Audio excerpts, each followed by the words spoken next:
ಶಿರಸಿಯಲ್ಲಿ ಇನ್ನೊಂದು ವಾರದಲ್ಲಿ ಕಾರ್ಯಾರಂಭ ಮಾಡಲಿರುವ ಸಂಚಾರ ಪೊಲೀಸ್ ಠಾಣೆ ಟಿವಿ ಸ್ಟೇಷನ್ ಜಾಗ ಪಕ್ಕಾ ಮಾಡಿರುವ ಪೊಲೀಸರು.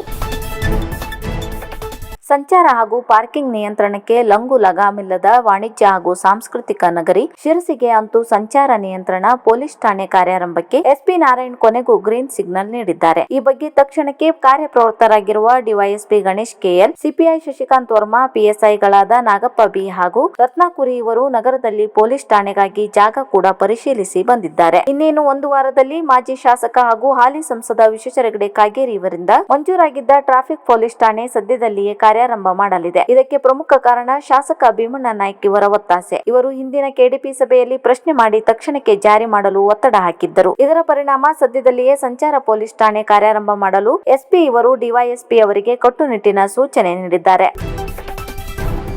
ಬುದ್ಧಿಮಾಂದ್ಯ ಯುವತಿಯನ್ನು ಕಾಡಿಗೆ ಕರೆದೊಯ್ದು ಅತ್ಯಾಚಾರ ಎಸಗಿದ ಆರೋಪಿ ವೀರಭದ್ರ ತಿಮ್ಮನಾಯ್ಕ ಈತನಿಗೆ 10 ವರ್ಷಗಳ ಕಠಿಣ ಕಾರಾಗೃಹ ಶಿಕ್ಷೆ ವಿಧಿಸಿದ ನ್ಯಾಯಾಲಯ. ಬುದ್ಧಿಮಾಂದ್ಯ ಯುವತಿಯನ್ನು ಕಾಡಿಗೆ ಕರೆದೊಯ್ದು ಅತ್ಯಾಚಾರ ಎಸಗಿದ ಆರೋಪಿ ವೀರಭದ್ರ ತಿಮ್ಮನಾಯ್ಕ ಈತನಿಗೆ 1ನೇ ಅಧಿಕ ಜಿಲ್ಲಾ ಮತ್ತು ಸತ್ರ ನ್ಯಾಯಾಲಯದ ಪೀಠಸೀನ ಶಿರಸಿಯ ನ್ಯಾಯಾಧೀಶರಾದ ಕಿರಣ್ ಕಿಣಿ ಇವರು 10 ವರ್ಷಗಳ ಕಠಿಣ ಕಾರಾಗೃಹ ಶಿಕ್ಷೆ ಹಾಗೂ 30,000 ರೂಪಾಯಿ ದಂಡ ಹಾಗೂ ನೊಂದವರಿಗೆ 50,000 ರೂಪಾಯಿ ಪರಿಹಾರ ರೂಪದಲ್ಲಿ ನೀಡಲು ಶಿಕ್ಷೆ ವಿಧಿಸಿ ತೀರ್ಪು ನೀಡಿದ್ದಾರೆ. ಈ ಪ್ರಕರಣಕ್ಕೆ ಸರ್ಕಾರದ ಪರವಾಗಿ ಪಬ್ಲಿಕ್ ಪ್ರಾಸಿಕ್ಯೂಟರ್ ರಾಜೇಶ್ ಎಂ ಮಳಗೀಕರ್ ಪ್ರಕರಣದ ವಿದ್ಯಮಾನಗಳ ಮತ್ತು ಲಭ್ಯವಿದ್ದ ಸಾಕ್ಷಿದಾರರ ಸಾಕ್ಷಿಯನ್ನು ಗಂಭೀರವಾಗಿ ತೆಗೆದುಕೊಂಡು ಆರೋಪಿ ತನಿಗೆ ಶಿಕ್ಷೆ ವಿಧಿಸಬೇಕೆಂದು ಸುದೀರ್ಘವಾದ ವಾದ ಮಂಡಿಸಿ ಶಿಕ್ಷೆ ವಿಧಿಸಿದರು.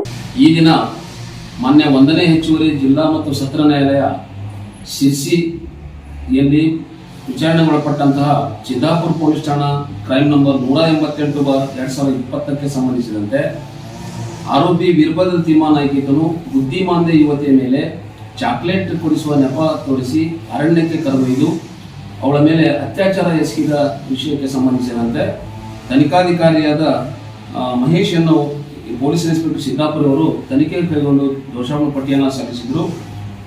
ಈ ವಿಷಯಕ್ಕೆ ಸಂಬಂಧಪಟ್ಟಂತೆ ನ್ಯಾಯಾಲಯದಲ್ಲಿ ಸಂಪೂರ್ಣ ವಿಚಾರಣೆಗೊಂಡು ಅಭಿಯೋಜನೆ ಪರ ಸಾಕ್ಷಿದಾರ ಸಾಕ್ಷ್ಯವನ್ನು ಮಾನ್ಯ ನ್ಯಾಯಾಲಯವು ಮಹತ್ವ ನೀಡಿ ಆ ಸಾಕ್ಷಿದಾರರ ಮೂಲಕ ಆರೋಪಿ ತಪ್ಪಿತಸ್ಥ ಎಂದು ತೀರ್ಮಾನ ಮಾಡಿ ಆತನನ್ನು ಅಪರಾಧಿ ಎಂದು ಘೋಷಿಸಿ ಆತನ ವಿರುದ್ಧ 10 ವರ್ಷಗಳ ಕಠಿಣ ಕಾರಾಗೃಹವಾಸ ಮತ್ತು 30,000 ರೂಪಾಯಿ ದಂಡ ಹಾಗೂ 50,000 ರೂಪಾಯಿಗಳನ್ನು ಸಂತ್ರಸ್ತೆಗೆ ನೀಡಬೇಕಂತ ಮಾನ್ಯ ನ್ಯಾಯಾಲಯದ ನ್ಯಾಯಾಧೀಶರಾದಂಥ ಕಿರಣ್ ಕಿಣಿ ಸಾಹೇಬ್ರವರು ಈ ದಿನ ತೀರ್ಪು ನೀಡಿದ್ದಾರೆ. ಕಾಂಗ್ರೆಸ್ಸಿಗರು ಹೇಡಿತನದ ರಾಜಕಾರಣ ಬದಿಗೊತ್ತಿ ಪರಿಹಾರ ಕೇಳುವ ಧೈರ್ಯ ತೋರಲಿ, ಅನಂತಮೂರ್ತಿ ವಾಗ್ದಾಳಿ. ಇಲ್ಲಿಯ ಕಾಂಗ್ರೆಸ್ ಸರ್ಕಾರಕ್ಕೆ ಮನುಷ್ಯತ್ವವಿದ್ದಲ್ಲಿ ಮಳೆ ಕಾರಣದಿಂದ ಬಡವರಿಗೆ ಮನೆ ಕಟ್ಟಿಕೊಡುವ ಕೆಲಸ ಆಗಲಿ. ಕೇರಳಕ್ಕೆ 100 ಮನೆ ಕಟ್ಟಿಕೊಡುವ ಕರ್ನಾಟಕ ಸರ್ಕಾರ ನಮ್ಮ ರಾಜ್ಯದ ಜಿಲ್ಲೆಯ ಬಡವರಿಗೆ ಮನೆ ಕಟ್ಟಿಕೊಡುವಂತೆ ಕೇಳುವ ತಾಕತ್ತು ಜಿಲ್ಲೆಯ ಕಾಂಗ್ರೆಸ್ ಶಾಸಕರಿಗೆ ಸಚಿವರಿಗೆ ಇಲ್ಲವೆಂದು ಜಿಲ್ಲಾ ರೈತ ಮೋರ್ಚಾ ಉಪಾಧ್ಯಕ್ಷ ಅನಂತಮೂರ್ತಿ ಹೆಗಡೆ ರಾಜ್ಯ ಸರ್ಕಾರದ ವಿರುದ್ಧ ವಾಗ್ದಾಳಿ ನಡೆಸಿದ್ದಾರೆ. ನಾಯಕರಿಗೆ, ಕಾರ್ಯಕರ್ತರಿಗೆ ನಮಸ್ಕಾರಗಳು. ಹಾಗೆ ಮಾಧ್ಯಮ ಪ್ರತಿನಿಧಿಗಳಿಗೆ ಮತ್ತು ಎಲ್ಲ ಹಿರಿಯರಿಗೂ ಕೂಡ ನಮಸ್ಕಾರ ಮಾಡುತ್ತಾ, ಇವತ್ತಿನ ದಿವಸ ನಮ್ಮ ಹೋರಾಟ ನಾವೇನು ಸಂಪೂರ್ಣವಾಗಿ ಮನೆ ಕಳ್ಕೊಂಡಿದ್ದಾರೆ ಅವರಿಗೆ ಸರ್ಕಾರ ಏನೋ ಭಿಕ್ಷೆ ರೀತಿಯಲ್ಲಿ 1 ಲಕ್ಷ ರೂಪಾಯಿಯನ್ನ ಕೊಟ್ಟಿರೋದು ತಮಗೆಲ್ಲ ಕೂಡ ಗೊತ್ತಿದೆ. ನನ್ನ ಪಕ್ಕದಲ್ಲಿರುವಂತವರು ಚೌಡ ಮೂಕ ಗೊಂಡ ಅಂತ ಹೇಳಿ ಕವಂಚೂರು ಶೆಟ್ಟಿಕೊಪ್ಪ ಕವಂಚೂರು ಅಲ್ಲಿಂದ ಬಂದಿದ್ದಾರೆ. ಇವ್ರ ಮನೆ ನೀವು ಫೋಟೋವನ್ನು ತೋರಿಸ್ತೇನೆ.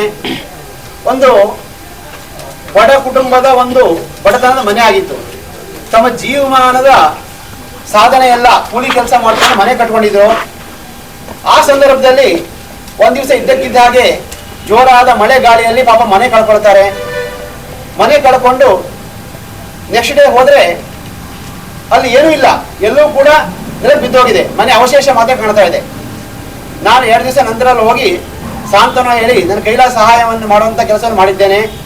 ಆ ಒಂದು ಪ್ರೀತಿಯಿಂದ ಇಲ್ಲಿ ಬಂದಿದ್ದಾರೆ ಅವರು. ಇಂತಹ ಒಬ್ಬ ಬಡ ವ್ಯಕ್ತಿಗೆ ಕೇವಲ 1 ಲಕ್ಷ ರೂಪಾಯಿಯನ್ನು ಕೊಡುವಂತ ಕೆಲಸ ಮಾಡಿದ್ದೀರಿ. 1 ಲಕ್ಷ ರೂಪಾಯಿ ಏನಕ್ಕೆ ಸಾಕು ಸ್ವಾಮಿ? ನಿಮ್ಮನೆ ಶೌಚಾಲಯ ಕಟ್ಟಲಿಕ್ಕೆ 10 ಲಕ್ಷ ಬೇಕು. ಇಂತಹ ಒಬ್ಬ ಬಡವನ ಮನೆ ಕಟ್ಟಲಿಕ್ಕೆ 1 ಲಕ್ಷ ರೂಪಾಯಿಯನ್ನು ಕೊಡ್ತಾ ಇದ್ದೀರಿ. ನಿಮ್ಮ ಕಾಂಗ್ರೆಸ್ ಸರ್ಕಾರದ ಮಂತ್ರಿಗಳಿಗೆ, ಶಾಸಕರಿಗೆ ಮನುಷ್ಯತ್ವ ಇದೆಯಾ ಅಂತ ಕೇಳಿ ಬಯಸ್ತೇನೆ ನಾನು. ನಾನು ವಿಶೇಷವಾಗಿ ಈ ಸಂದರ್ಭದಲ್ಲಿ ನಮ್ಮ ಜಿಲ್ಲೆಯ ಮುತ್ಸದ್ದಿ ರಾಜಕಾರಣಿಯಾದಂಥ ದೇಶಪಾಂಡೆ ಅವರು ಕೇಳಲಿಕ್ಕೆ ಬಯಸ್ತೇನೆ. ದೇಶಪಾಂಡೆ ಸಾಹೇಬ್ರೆ, ತಾವು ಇಷ್ಟು ವರ್ಷಗಳ ಕಾಲ ಸುದೀರ್ಘವಾದಂತಹ ಮುತ್ಸದ್ದಿತನ ಇದೆ, ರಾಜಕೀಯ ಅನುಭವ ಇದೆ. ತಮಗೆ ಸನ್ಮಾನ್ಯ ಸಿದ್ದರಾಮಯ್ಯನವ್ರದ್ದು ಕೇಳಲಿಕ್ಕೆ ತಾಕತ್ತಿಲ್ವೇ? ನೋಡಿ, ಕೇರಳಕ್ಕೆ ಇದೇ ರೀತಿಯಲ್ಲಿ ಕೇರಳಕ್ಕಾಯ್ತು. ಕೇರಳಕ್ಕಾದಾಗ ಇವರೇನು ಹೇಳ್ತಾರೆ, 100 ಮನೆಗಳನ್ನ ಕಟ್ಟಿಕೊಡ್ತಾನೆ ಅಂತ ಘೋಷಣೆ ಮಾಡ್ತಾರೆ. ರಾಹುಲ್ ಗಾಂಧಿ ಮೆಚ್ಚಿಸಬೇಕು ಅಂತ ಹೇಳಿ. ಇವರು ಉತ್ತರ ಕನ್ನಡ ಜಿಲ್ಲೆ, ಅದಿರೋ ಕರ್ನಾಟಕದಲ್ಲಿ ನಾವು ಹಾಕಿದ ಓಟಿನಿಂದ ನೀವು ಗೆದ್ದಿರುವಂತದ್ದು, ಅಲ್ಲಿ ಕೂತಿ ರಾಜ್ಯಭಾರ ಮಾಡ್ತಾ ಇರುವಂತದ್ದು ಸಿದ್ದರಾಮಯ್ಯನವರು. ಕೇರಳಕ್ಕಾದ್ರೆ 100 ಮನೆ ಕೊಡ್ತೀರಿ, ಅದು ಸಂಪೂರ್ಣ ಮನೆ ಕಟ್ಸ್ಕೊಡ್ತೀರಿ. ನೀವೇನು 1 ಲಕ್ಷ ಪರಿಹಾರ ಕೊಡ್ತಾರೆ, ಸಂಪೂರ್ಣ ಮನೆ ಕಟ್ಸ್ಕೊಡ್ತೀರಿ. ಆದ್ರೆ ನಮ್ಮ ಜನ ಭಿಕ್ಷೆ ಕೊಡ್ತೀರಿ. ನಾವು ಭಿಕ್ಷೆ ತಗೊಳ್ಳಿಕ್ಕೆ ಇರೋ ಭಿಕ್ಷುಕರ, ನೀವು ಮನುಷ್ಯತ್ವ ಬೇಡವಾ? ಅದನ್ನೇ ಕೇಳ್ತಾ ಇದ್ದೇನೆ. ನಮ್ಮ ದೇಶಪಾಂಡೆ ಅವರು ಇದನ್ನು ಯಾಕೆ ಹೇಳ್ತಾ ಇಲ್ಲ? ತಾವು ಮುತ್ಸದ್ದಿತನ ರಾಜಕಾರಣ ಮಾಡಬೇಕೇ ವಿನಃ ಈ ರೀತಿಯ ಹೇಳಿಗಳ ರೀತಿ ಸುಮ್ಮನೆ ಕುತ್ಕೊಳ್ಳೋದು ಯಾವ ನ್ಯಾಯ ಇದೆ? ತಾವು ಇಷ್ಟು ವರ್ಷ ರಾಜಕೀಯದಲ್ಲಿ ಇದ್ದು ನಮ್ಮ ಜಿಲ್ಲೆಯ ವ್ಯಕ್ತಿಗಳಿಗೆ ಮನೆ ಕಟ್ಕೊಳ್ತಿರೋ ಪಾಪ ಒಂದು ತಾಳ್ಮಾರ ಹಾಕೊಂಡು ಅದು ಜೀವನ ಮಾಡ್ತಾ ಇದ್ದಾರೆ. ಮನೆ ಕಟ್ಕೊಳ್ಳೋ ಅಂತಂದ್ರೆ 1 ಲಕ್ಷ ರೂಪಾಯಿ ಮಾಡ್ಕೊಂಡು ಮನೆ ಕಟ್ಕೊಂಡು. ಕಸ್ತೂರಿ ರಂಗನ್ ವರದಿ ತಿರಸ್ಕರಿಸಲು ಕೇಂದ್ರಕ್ಕೆ ಆಗ್ರಹಿಸಿ ನವೆಂಬರ್ 7ರಂದು ಬೆಂಗಳೂರು ಚಲೋ. ರವೀಂದ್ರ ನಾಯ್ಕ್.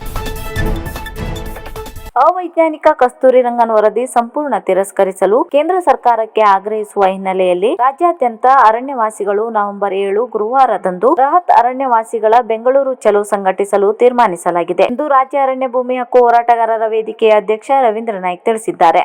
ಈ ಕಸ್ತೂರಿ ರಂಗನ್ ವರದಿ ಅವೈಜ್ಞಾನಿಕ ಆಗಿರುವುದರಿಂದ ಯಾವ ಕಾರಣಕ್ಕೂ ಒಪ್ಪಿಕೊಳ್ಬಾರ್ದು ಅಂತ ಹೇಳಿ ನವೆಂಬರ್ 7 ಗುರುವಾರಕ್ಕೆ ಬೆಂಗಳೂರು ಚಲೋ ಕಾರ್ಯಕ್ರಮವನ್ನು ಹಮ್ಮಿಕೊಂಡಿದ್ದೇವೆ. ನಾವು ನವೆಂಬರ್ 7ಕ್ಕೆ ಮಾಡಿದ್ದೇವೆ.